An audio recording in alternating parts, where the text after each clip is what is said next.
এক থাপ্পড় মেরে ঠিক করে দেবো। বেয়াদব মেয়ে। সামান্য একটা বিড়ালকে কেন সবসময় ভয় পেতে হবে? ও কি বাঘ না ভাল্লুক? আহা, তাহলে মেয়েটাকে এভাবে বকছিস কেন? এই, তোদের আজকাই মেয়েটা দিনকে দিন বাদর হচ্ছে আপা। বলি, ও কি এখনো ছোট আছে? তন্দ্রা চুপ করে নুডলস খেয়ে নেয়। আর একটা টুটার শব্দ হলেই তার মা আবার রেখে যাবেন। অ্যালভিন এখনো ড্যাব ড্যাব করে তার দিকে তাকিয়ে। সাক্ষর চিকটার প্যান্ট আর সাদা রঙের টি শার্ট পরেছে। হয়তো গোসল সেরে এখানে এসেছে। টি শার্টের বুকের পাশে হালকা হালকা ভেজাও রয়েছে, চুলগুলো হালকা হালকা ভেজা। টেবিলের সামনে এসে দাঁড়ায় সে। ছোট মা, এক মগ কফি করে দিতে পারবে? তুই একটু অপেক্ষা কর, আমি এখনই করে দিচ্ছি বাবা। হুম। এই বলে সাক্ষর তুলির পাশের চেয়ারে টেনে তন্দ্রার মুখোমুখি হয়ে বসে। তন্দ্রা খাওয়া শেষ হতেই সে ঘরে চলে যায়। তুলি স্বাক্ষরের দিকে তাকিয়ে এই থেকে বলে, ভাইয়া আমার চকলেট। আজ তো আমি ছোট পরি চকলেট আনতে ভুলে গেছি। চকলেট আনেনি শুনে তুলির মনটা বেজায় খারাপ হয়ে যায়। স্বাক্ষর তার মন খারাপ দেখে হেসে দেয় আর পকেট থেকে চকলেট বের করে এগিয়ে দেয় তুলির দিকে। এ থ্যাংক ইউ ভাইয়া। রান্নাঘর থেকে তাহেরা চেঁচিয়ে বলে, একটা বেশি খাবি না তুলি, দাঁতে পোকা হবে। চকলেট খেয়ে ব্রাশ করে নিবি। আচ্ছা আম্মু। চকলেট নিয়ে তুলি তন্দ্রার ঘরে চলে আসে। তাহেরা স্বাক্ষরকে এক মগ কফি এনে দেন। স্বাক্ষর এক গাল হেসে থ্যাংক ইউ বলে তার ঘরে চলে যায়। এই মুহূর্তে তার কফি খাওয়াটা খুবই দরকার ছিল। কফি সে নিজেই বানিয়ে খেতে পারত। তবে ঘর থেকে বের হয়ে দেখে তাহেরা তন্দ্রার উপর রেগে আছেন। ওনাকে শান্ত করতে স্বাক্ষর কফির আবদার করে বসে। তাহেরাও খুশি খুশি রান্নাঘরে চলে যান। তন্দ্রা তার ঘরে খুব মনোযোগ দিয়ে পড়ছে। গত 3 দিনের নোটগুলো ইলোরা তাকে দিয়েছে। নেক্সট সেমিস্টার প্রায় এগিয়ে এসেছে। পড়া ছাড়া এখন তার অন্য কোনো কিছুর প্রতি ধ্যান নেই। তুলি তার একটা বই নিয়ে তন্দ্রার কাছে আসে। কাল তার গণিত সাবজেক্ট নিয়ে ক্লাস টেস্ট আছে। তন্দ্রার কাছে আসা মূলত একটা অঙ্ক বোঝার জন্য। সে তুলিকে তার পাশের চেয়ারটায় বসায়।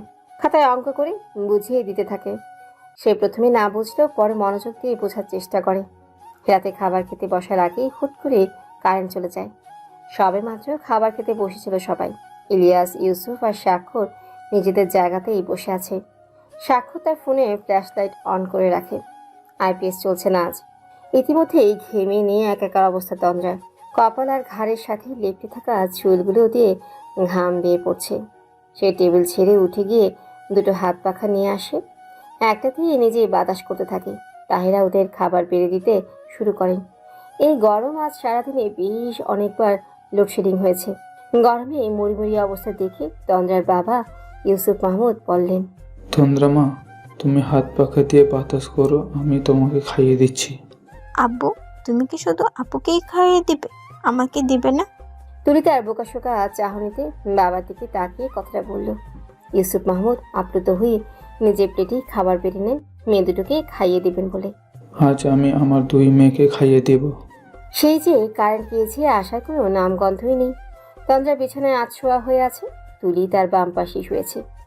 বারবার বোনের মাথায় হাত বুলিয়ে দিচ্ছে আর হাত পাখা দিয়ে বাতাস করছে। চৈত্র মাসে শেষ দিনগুলোতে অনেক গরম পড়েছে। আজ বৈশাখ মাসে 3 দিন হতে চলল।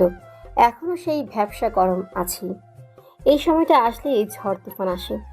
আজ সকালেও আকাশটা কেমন অন্ধকার হয়েছিল। তবে সে আগের মতোই গুমোট আবহাওয়া। বালিশের পাশে ওনাটা রেখে দিয়ে তন্দ্রা তুলির পাশে শুয়ে পড়ে। ছোট্ট তুলি গভীর ঘুমে মগ্ন। তন্দ্রারও ঘুমের চোখ ছোট হয়ে আসছে। একটা সময় সেও ঘুমিয়ে পড়ে। সকালে পাখির কিচিরমিচির শব্দে ঘুম ভেঙে যায় তন্দ্রার। আড়মোড়া ভেঙে শোয়া থেকে উঠে বসে সে। কালো রঙা দেয়াল ঘড়িতে তাকিয়ে দেখে 8:30 বাজতে চলল। এত সময় ধরে সে ঘুমিয়েছে। এমনিতে তো তাড়াতাড়ি ঘুম থেকে উঠে নামাজ পড়ে নেয়। আজ ঘুমের জন্য নামাজটা কাজা হয়ে গেল তার। রাতে গরমের মধ্যে খুব একটা ঘুম হয়নি তার। বসে থেকেই তুলিকে ডাকতে থাকে সে। বার কয়েক ডাকার পর তুলির ঘুম ভাঙে। হাই তুলতে তুলতে বলে, গুড মর্নিং আপু।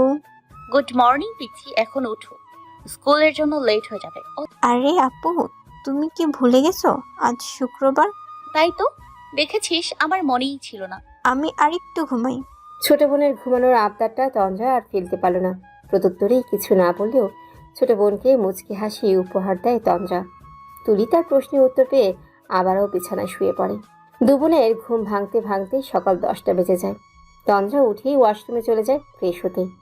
তুলি তার আগেই ঘুম থেকে উঠে পড়েছে। গত দিনের মতো আজও আকাশটা মেঘলা করেছে। তন্দ্রা ফ্রেশ হয়ে এসে দেখতে পায় অ্যালভিন তার ঘরের মেঝেতে শুয়ে আছে।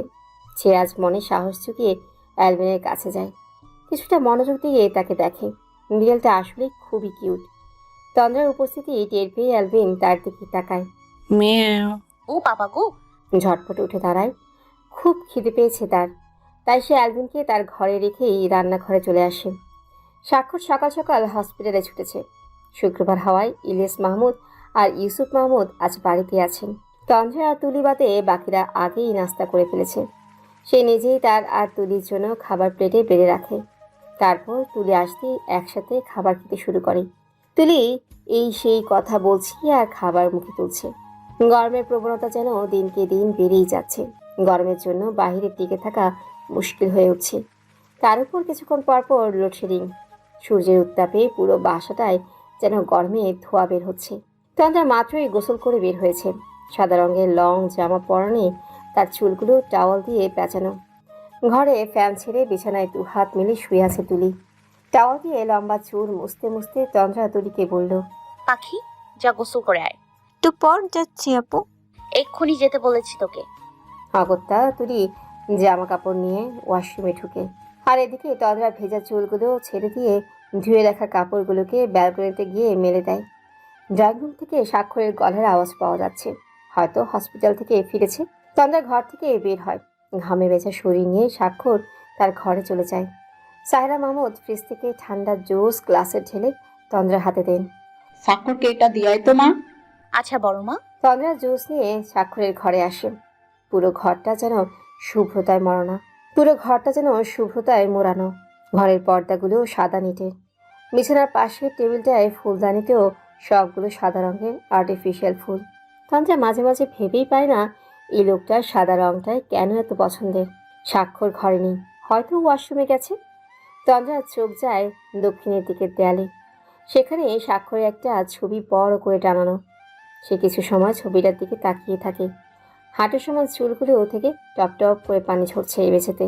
তোকে না একদিন বলেছিলাম সাদা জামা পরে আমার সামনে আসবি না? স্বাক্ষরের গলার আওয়াজ পেয়ে তন্দ্রা পেছনে ফিরে তাকায়। এরই মাঝে লোকটা গোশ বসে ফেলেছে। এতক্ষণ তন্দ্রা ঘরটাকে ঘুরে ঘুরে দেখছিল। স্বাক্ষরের ঘরে তার খুব একটা আশা হয় না। একেবারেই যে আশা হয় না তা না, মাঝে মাঝে আসে। বড় মা পাঠালো, জুসটা খেয়ে নিও। তন্দ্রার কথার কোনো ভাবান্তর নেই স্বাক্ষরের মাঝে। সে নিজের মতো আয়নার সামনে দাঁড়িয়ে সাদা টাওয়ালটা দিয়ে ভেজা চুলগুলো মুছছে। তবে আয়নায় এক দুবার তন্দ্রার দিকে তাকিয়েছে, কিন্তু সেটা তার দৃষ্টির আড়ালে। আমি খেয়ে নিব, তুই এখন ঘরে যা। তন্দ্রা আর কথা বাড়ালো না। সে ঘর থেকে বেরিয়ে গেল। স্বাক্ষর এবার পেছন ফিরে তাকিয়ে হালকা মুচকে হাসে। তন্দ্রাবতী, তুমি পুরোটাই শুভ্রতার প্রতীক, তাই তো সাদা রঙটা আমার এত পছন্দের। তোমার লম্বা চুলগুলো যে আমার দুর্বলতা, গোটা তুমিটাই আমার দুর্বলতা। যাকে দেখলে ভালোবাসা প্রকাশ করতে ইচ্ছে হয়, আমার তন্দ্রাবতী। আনমনিক কথাগুলো ভেবে মুখে এক চিলতে হাসি ফোটা স্বাক্ষর। টেবিল থেকে গ্লাসটা নিয়ে এক চুমুকেই পুরোটা জুস খেয়ে নেয়। তন্দ্রা স্বাক্ষরের ঘর থেকে ড্রয়িং রুমে এসে দেখে ইলিয়াস মাহমুদ আর ইউসুফ মাহমুদ মিলে স্পোর্টস চ্যানেলে খেলা দেখছেন। খুবই মনোযোগ সহকারে দুজনের টিভির দিকে তাকিয়ে আছে। এখন আপাতত টিভি দেখাটাই ওনাদের জন্য মুখ্য। ঘাড় ঘোরাতেই দেখতে পায় তুলিও ওনাদের পাশেই বসে আছে। তার হাতে একটা চিপসের প্যাকেট। সে চিপস খাচ্ছে আর তার বাবার পাশে বসে টিভি দেখছে। সেই সুযোগে তন্দ্রাও গিয়ে ওনাদের পাশেই বসে পড়ে। ড্রয়িং রুমে ইলিয়াস মাহমুদ আর ইউসুফ মাহমুদের মুখটা বেশ থমথমে হয়েছে। খেলা দেখার মাঝখানে আবারও লোডশেডিং হয়েছে। দুজনে চুপটি করে পাশাপাশি বসে আছে। তুলি এতক্ষণে দুটো চিপস খেয়ে দৌড়েই তার ঘরে চলে গেছে। এক জায়গায় ঘাপটি মেরে বসে থাকতে পারে না, ছোটাছুটি তার করতেই হবে। তন্দ্রা তার চুলগুলোকে হাত খোপা করতে করতে ড্রয়িং রুম থেকে প্রস্থান করে। ঘরে এসে দেখতে পায় বিছানার উপর একটা শপিং ব্যাগ আছে। কাছে গিয়ে সেটা হাতে তুলে নেয়, ভেতরে কি আছে তা দেখার জন্য। ভেতরে একটা মেরুন রঙা গাউন আছে, স্টোনের কারুকাজ করা। জামায় একবার দেখাতেই খুব পছন্দ হয়ে যায় তন্দ্রার। ঘুরিয়ে ঘুরিয়ে দেখতে থাকে সে জামাটাকে। সাথে একটা ছোট্ট কাগজও আছে, যেখানে স্পষ্ট করে লেখা, তোমার জন্য। তন্দ্রা ভেবেই পায় না গিফটটা আসলে কি দিয়েছে। কোন উপলক্ষে গিফট পেল? আগামী 4-5 মাসের আগে তো তার জন্মদিনেও নেই। আমার মুহূর্তেই ভেবে নেয় হয়তো তার বাবা অথবা মা তাকে এনে দিয়েছে সারপ্রাইজ দেওয়ার জন্য। জামাটাকে পুনরায় প্যাকেটে করে আলমারিতে তুলে রাখে তন্দ্রা। তৈরি হয়ে নে তন্দ্রাবতী। সবে আধ ঘন্টা হলেও সে পড়তে বসেছে। কারো গম্ভীর কণ্ঠ শুনে বইয়ের দিক থেকে মুখ তুলে দরজার দিকে তাকায় তন্দ্রা। দরজায় হেলান দিয়ে বুকে দুহাত গুজে দাঁড়িয়ে আছে স্বাক্ষর। তন্দ্রা বইটা বন্ধ করে রেখে দিয়ে বলল, কোথাও যাব কি ভাইয়া? হ্যাঁ, একটু বের হব। কথাটা বলেই স্বাক্ষর বাইরে চলে গেল। তন্দ্রা পড়ার টেবিল ছেড়ে উঠে দাঁড়ায়। হাত খোপা করে রাখা লম্বা চুলগুলো বেনি গেঁথে ফেলে। ওয়াশরুম থেকে ফ্রেশ হয়ে আসে। তারপর ওড়না গলায় পেঁচিয়ে ঘর থেকে বের হয়। এই সময়ে সবাই খাবার খেয়ে নিজেদের ঘরে শুতে চলে গিয়েছে। ড্রয়িং রুমে স্বাক্ষর তার জন্যই অপেক্ষা করছিল। তন্দ্রা এগিয়ে যেতেই স্বাক্ষর উঠে দাঁড়ায়। চল। হুম। মেইন ডোর লক করে দুজনে বের হয়ে আসে। স্বাক্ষর হেলমেটটা পরে বাইকে বসেই তন্দ্রার দিকে আরেকটা হেলমেট এগিয়ে দেয়। তন্দ্রাও তা পরে স্বাক্ষরের পেছনে উঠে বসে। কিছুটা দূরত্ব রেখেই সে বসেছে। ভালো করে ধরে বস। বাইক স্টার্ট দিয়েই তন্দ্রা হুমড়ি খেয়ে স্বাক্ষরকে পেছন থেকে চাপটে ধরে। এইভাবেই ধরে থাকবি। স্বাক্ষর স্বাভাবিক গতিতে বাইক চালাচ্ছে। গতিবেগ অনুযায়ী ঠান্ডা বাতাসগুলো শরীরে এসে লাগছে। তন্দ্রা চোখ বন্ধ করে বাতাসটা অনুভব করছে। রাতে যানবাহনহীন শহরটা তার বেশ ভালোই লাগছে। মাঝে মাঝে স্বাক্ষর মিররে এক দুবার তাকে আড়ালে আবডালে দেখে যাচ্ছে। মুখে তার লেগে আছে অমলিন হাসি। এই হাসিটা সম্পূর্ণ তন্দ্রার দৃষ্টির অগোচরে। প্রায় ঘন্টাখানেক স্বাক্ষর তন্দ্রাকে নিয়ে বাইকে করে ঘুরে। বাইরে তাজা হাওয়ায় এখন খুব ফ্রেশ লাগছে তন্দ্রার। তাকে পাশে পেয়ে যেন স্বাক্ষরের সব গ্লানি উধাও হয়ে গেছে। কিছুটা একাকিত্ব চেয়েছিল সে, তাই তো হুট করেই তন্দ্রাকে নিয়ে বেরিয়ে আসা। ক্যান্টিনে বেজায় মন খারাপ করে বসে আছে ইলোরা। তন্দ্রাও তার পাশে বসেছে। তার বেশ বোরিং ফিল হচ্ছে এখানে বসে থাকতে। সে কখন থেকে মন খারাপের কারণ জিজ্ঞেস করে যাচ্ছে তন্দ্রা, কিন্তু আফসোস বকবকানি বুড়ি ইলোরা কিছুই বলছে না। ইলু, তুই কি বলবি নাকি আমি চলে যাব? বেশ খানিকটা বিরক্তি নিয়ে কথাটা বলে তন্দ্রা। ইলোরা এবার ন্যাকা স্বরে তন্দ্রার হাতখানা ধরে বলে, মুহিতের সাথে কাল রাতে আমার খুব ঝগড়া হয়েছে। আমি ওকে ফেসবুক, মেসেঞ্জার, ইনস্টাগ্রাম সব জায়গা থেকে ব্লক করে দিয়েছি। ওর নাম্বারও ব্লক করে দিয়েছি। তাহলে মুখটাকে প্যাঁচার মতো করে বসে আছিস কেন? এখন যদি অন্য কোনো মেয়ের পিছে ঘুরে? তাতে তোর কি? অন্য মেয়ের পিছু ঘুরতেই পারে। তুই তো ওকে ব্লক করে দিয়েছিস। হ্যাঁ, বললেই হলো। অন্য মেয়ের দিকে তাকালে ওর চোখ তুলে নেব আমি। তাহলে আমি তোমাকে দেখবো কিভাবে? কারো কথা শুনে তন্দ্রা আর ইলোরা দুজনেই দুজনের কথা বাদ দিয়ে পাশ ফিরে তাকায়। মোহিত ইনোসেন্ট ভাব নিয়ে দাঁড়িয়ে। ইলোরা তাকে দেখা মাত্রই অন্যদিকে মুখ করে বসে। মোহিত একটা চেয়ার নিয়ে তার পাশেই বসে। সরি বেবি, আর তোমার সাথে ঝগড়া করব না, এটাই লাস্ট চান্স। মোহিতের কথা যেন ইলোরা মুহূর্তেই গলে জল হয়ে গেল। সে তো এটাই চাইছিল যে মোহিত এসে তার কাছে সরি বলুক, সবকিছু মিটমাট করে ফেলুক। সত্যি বলছো তো? হুম। আচ্ছা, এবারের মতো মাফ করলাম। তন্দ্রা যেন এখানে নীরব দর্শকের ভূমিকা পালন করছে, চুপ করে ওদের নাটক দেখছে। ফ্রিতে এমন নাটক কেই বা দেখতে পারে? ওদের রিলেশনে এমন ঘটনা অহরহ। সে এমনটাই অবস্থ। তাই তো ইলোরার মন খারাপে খুব একটা গুরুত্ব দেয়নি। সে জানতো মোহিত কিছু সময় পর এসে ঠিকই মানিয়ে নেবে। দুজনকে একত্রে দেখতেই তার বেশ ভালোই লাগে। তন্দ্রা, কি খাবি বল? মোহিতের কথা যেন তন্দ্রার ভাবনায় ছেদ পড়ে। হুম। তন্দ্রার ছোট উত্তরে মোহিত যেন খুশি হয়নি। সে নিজেই উঠে চলে গেল খাবার অর্ডার করতে। কিছুক্ষণ পর টেবিলে খাবার আসতেই তিনজন একসাথে খেয়ে নেয়। মোহিত খাবারের বিল দিয়ে তিনজনে ক্লাসে চলে আসে। মনোযোগ সহকারেই বাকি ক্লাসগুলো করে ওরা। ছুটির পর ইলোরা তন্দ্রাকে বলে, সামনে মেলা বসেছে, যাবি? এই গরমে মেলায় যাব? শেষে না বেহুশ হয়ে যাই। আরে কিচ্ছু হবে না, চল তো। ইলোরা তন্দ্রার হাত ধরে নিয়ে যায়। মোহিতও আছে তাদের সাথে। মেলাটা বেশ জমেছে। বিকেল থেকেই কেমন মানুষের ভিড় জমে গিয়েছে। প্রত্যেকটা দোকান ঘুরে ঘুরে দেখছে ওরা। ভিড়ের মাঝে তন্দ্রা খুব অস্বস্তি হচ্ছে। গরমে হাঁসফাঁস করছে কিছুটা। এই গরমে তোকে এখানে আসতে কে বলেছে? একটা দোকানে দাঁড়িয়ে তন্দ্রা একজোড়া কানের দুল দেখছিল। এমন সময় কারো গলার আওয়াজে চকিত হয়ে পেছনে ফিরে তাকায়। স্বাক্ষর তার সামনে দাঁড়িয়ে। পরনে সাদা শার্টটা শরীরের সাথে লেপ্টে আছে। ফর্সা মুখশ্রীটায় হালকা লাল আভা দৃশ্যমান। নাকের ডগায় বিন্দু বিন্দু ঘাম জমে আছে।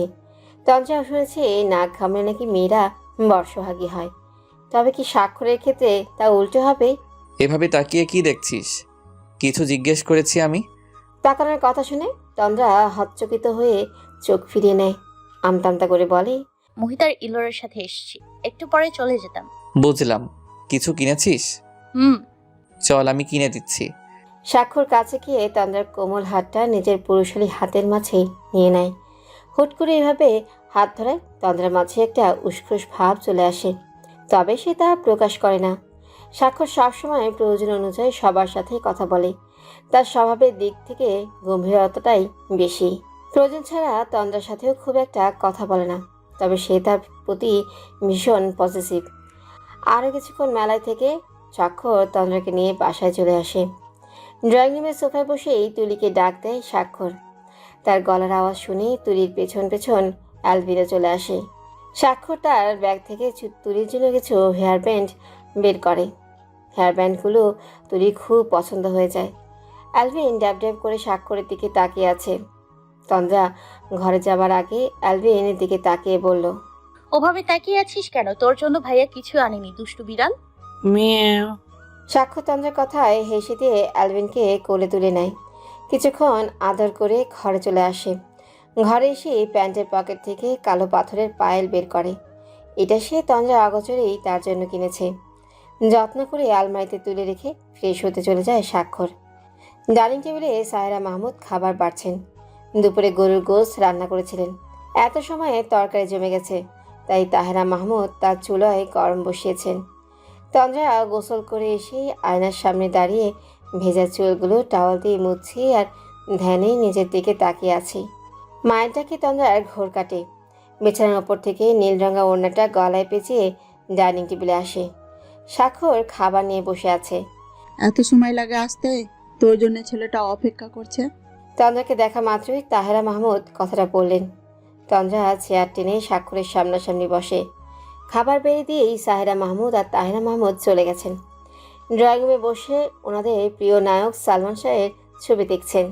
স্বাক্ষর বিনা বাক্যে খাবার খেয়েই যাচ্ছে, যার কারণ তন্দ্রাও চুপ। নীরবতা ভেঙে স্বাক্ষর তন্দ্রাকে বলল, সামনেই তো সেমিস্টার, প্রস্তুতি কেমন? তন্দ্রা টেবিল থেকে পানির গ্লাসটা নিয়ে কিছুটা পানি খায়। এরপর উত্তর দেয়, ভালোই ভাইয়া। ভাইয়া ডাকটা স্বাক্ষর বরাবরই তন্দ্রার কাছ থেকে শুনে এসেছে। যতবারই এই ভাইয়া ডাকটা তার কর্ণকুহরে পৌঁছায়, ততবারই তন্দ্রার প্রতি তার একরাশ অভিযোগ এসে জমা হয় মন কুঠুরিতে। তার পক্ষে কিছু বলারও উপায় নেই। তন্দ্রাকে একটু একটু করে নিজের ভালোবাসা অনুভব করাবে সে। তারও বোঝা উচিত তন্দ্রা বিপরীতে তার জন্য কিছু অনুভব করে কি না। সন্ধ্যা থেকে আকাশটা কেমন গুমোট হয়ে আছে। কিছু কিছু জায়গায় কালো মেঘেরা একজোট হয়েছিল। বাতাস না বলেও ঠান্ডা ঠান্ডা অনুভব হচ্ছে। রাতে পড়া শেষ করে সবে মাত্র তন্দ্রার বিছানায় গিয়ে বসেছে। এরই মাঝে তুমুল বাতাস বইতে শুরু করেছে চারপাশে। হয়তো ঝড় আসবে। তন্দ্রা কালো রঙা দেয়াল ঘড়িতে তাকিয়ে দেখে 11টা বাজতে চলল। রাতে খাবার খেয়ে সবাই যে যার ঘরে চলে গেছে ঘণ্টাখানেক আগেই।